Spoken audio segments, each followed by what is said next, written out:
Would you please state your name and occupation, then state your question? I'm Sakina D'Souza, and I'm a Catholic. I believe Brother Yusuf was a Catholic before. I would like to ask him the simple question. He was brought up like a Catholic, but what made him change?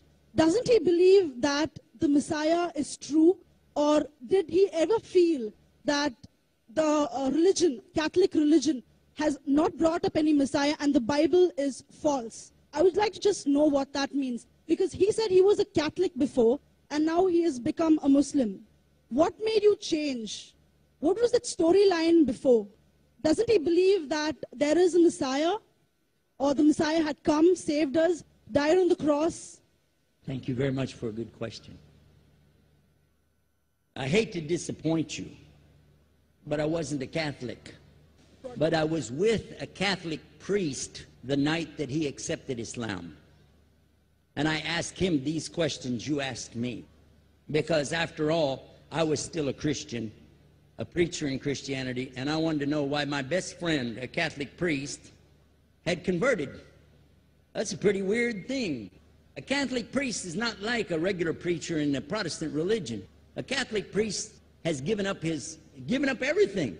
He's given up his life to be a Catholic priest. When he enters into this realm, he's basically given away everything. He can't have a wife, he can't have children, obviously no grandchildren. He has no home, he just lives in a rectory or wherever they give him a place to stay. And he's sent wherever they tell him to go, do whatever he's told to do, and that's it. And he cannot disobey the Pope, otherwise they can kick him out of the religion, and if they do, he's excommunicated and he goes to hell forever. So how would a person like this want to become one of those Muslim terrorists? That's what I wanted to know.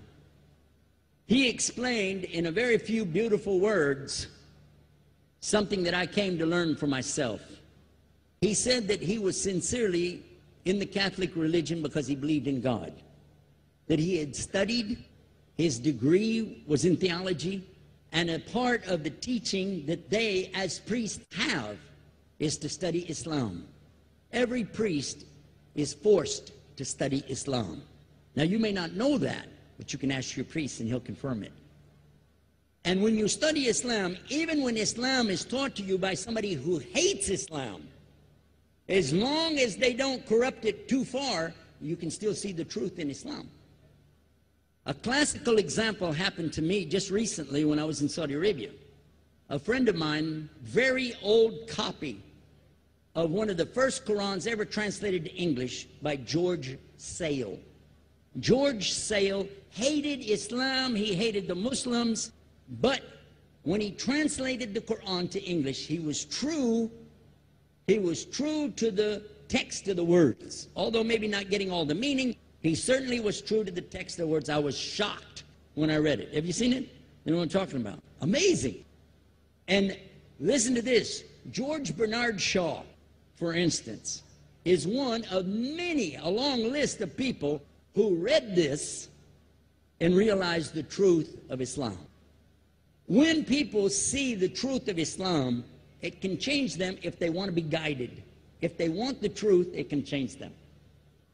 You might think, I'm a Catholic, I'll never be anything but a Catholic.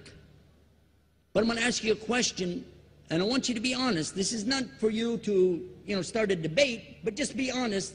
Was Jesus a Catholic?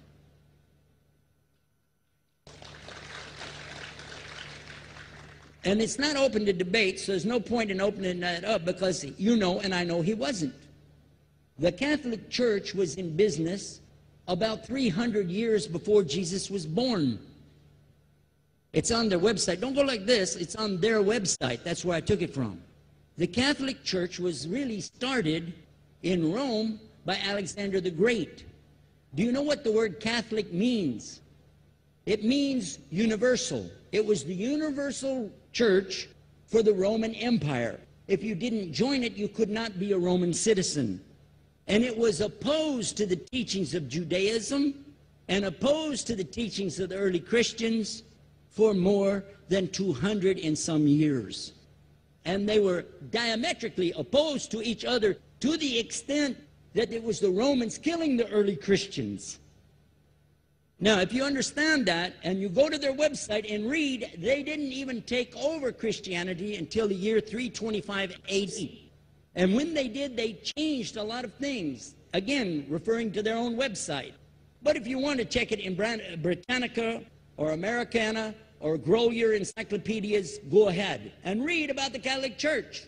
When, in August of 325 AD, at the Nicaea Council, they took over, first thing they said was, let's change the date of the birth of Jesus to be the same date as that of Mithras, which was the god, one of the gods worshipped there, and also the sun god's birthday was the same day, December the 25th, believing it to be the shortest day of the year.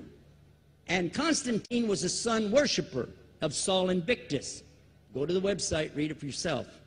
There are a lot of points, but not the least of which, even today, if you go in any Catholic church, and I have, you'll see so many portraits and statues and idols and images throughout the whole place, that for the one who's never experienced that, for a Muslim who knows about these images, he'll be like, whoa, a'udhu billah. Whoa, what's this? The first time I walked in a Catholic church, I was about 10 years old. I was shocked. I was shocked at the idols and statues everywhere, because in the Protestant religion, we were brought up to believe that the second commandment was just as important as the first commandment. The first commandment in the Bible, in Exodus, is the same as the first commandment in the book of Deuteronomy. It says, I am the Lord your God that brought you out of the land of Egypt in the house of bondage. You know no other God beside me. Beside me there's no other gods. Thou shalt not have any other gods beside me. How many in this room agree with that commandment? Raise your hand. You notice the Muslims are raising their hand, because it means Ashhadu an la ilaha illallah. That's the first commandment for us as well. The second commandment you have clearly says, thou shalt not make any idol, any graven image of anything that creeps upon the earth, swims in the sea beneath, or flies in the air above. And I was sitting in a church one time, sitting there in the morning service, watching, the preacher talk, and, they go on and on and on, and sometimes you lose your train of thought. I was looking. Whoa! On the front of the podium, there was a fish. A fish. For the symbol, make you fishers of men. They had a fish. I said, whoa.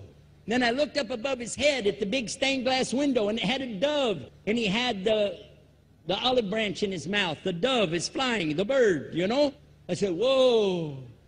And then I look over here, and there's a cross with a man hanging on it. And I said, wow, they didn't miss a single one. They got them all. Something walking on the earth, something swimming in the sea beneath, something flying in the air above. So look at these two things. Clearly, the first two of the 10 commandments, bang, bang, boom. Because if you said God is more than one, where did you get it from? When Jesus is talking to his own companions and they ask him, what's the greatest commandment? Mark 12:29. Clear. The greatest commandment is to know, O Israel, the Lord your God is one God. And you have to love him with all your heart and all your mind and all your strength. And this is no different from what Prophet Muhammad ﷺ was saying, the same thing to his people. Same thing I mentioned in the lecture. This is certainly for us the same. So what you see is Muslims practicing the commandments, and you see people claiming the commandments but practicing something else. And I have seen more converts from the Catholic Church than any other of the many sects of Christianity, and especially from the nuns, priests, and even an archbishop. And all of them are better than me. They still sacrifice their whole life to get the true message of Islam, not only to you, but to Muslims as well, because we all need to know about it. But thanks for a great question.